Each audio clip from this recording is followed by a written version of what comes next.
चला आज मी तुम्हाला दाखवते माझ्या बहिणीने माझ्यासाठी गावाकडून काय पाठवलं आहे। तर लास्ट व्हिडिओमध्ये मी तुम्हाला सांगितलंच होतं की संडेच्या दिवशी मी मार्केट यार्डला गेले होते गुलटेकडीला। दाजीकडे माझ्या बहिणीने राखी पाठवून दिली होती बाळासाठी। खरं तर तीच येणार होते बाळाला राखी बांधायला। तिच्या 2 मुली आहेत आणि 1 मुलगा आहे। तिघांना पण घेऊन दाजी सोबत यायचं होतं, पण त्यांनी गाय घेतली अचानक। गायचं करायचं म्हटल्यावर तिच्या धारा वगैरे काढावे लागतात आणि एक व्यक्ती सोबतच असायला लागते।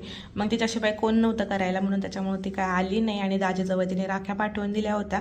सोबतच त्यांनी थोडं धान्य पाठवलं होतं, त्यांच्या शेतामधलं धान्य आहे। गहू, ज्वारी, बाजरी, मका, कांदे, लसण, भुईमुग सगळे ते शेतामध्येच पिकवतात, त्यांना बाहेरून जास्त काय आणावं लागत नाही। तर तिने माझ्यासाठी इकडे बाजरी पाठवून दिली होती।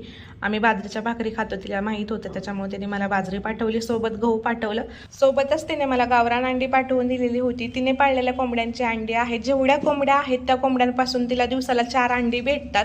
तर मग ती अंडी खराब होऊन जाण्यापेक्षा म्हटली तुला पाठवून देते। त्यांच्या गावामध्ये कसं मंदिराला कळस बसवलेला आहे आणि श्रावण महिना पण चालू आहे, म्हणून त्यांच्या गावामध्ये 1-1.5 महिना त्यांना काही नॉनव्हेज वगैरे खायचं नाहीये।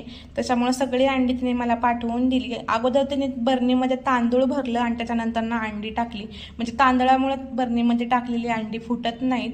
तर सगळे अंडी मी घरी आल्यावरती 2 ते 3 वेळा स्वच्छ पाण्याने धुवून घेतली, कारण खूपच खराब झालेली होती। नंतर यांना मी ट्रेमध्ये भरून फ्रीजमध्ये ठेवून दिला। आता श्रावण संपेपर्यंत यांना काय मी बाहेर काढणार नाही, कारण मी पण पूर्ण श्रावण पाळत असते। म्हणजे मी नॉनव्हेज खातच नाही, फक्त अंडी खाते। म्हणजे अंडा खाऊन मी शाकाहारी प्राणी आहे असं मला वाटतं।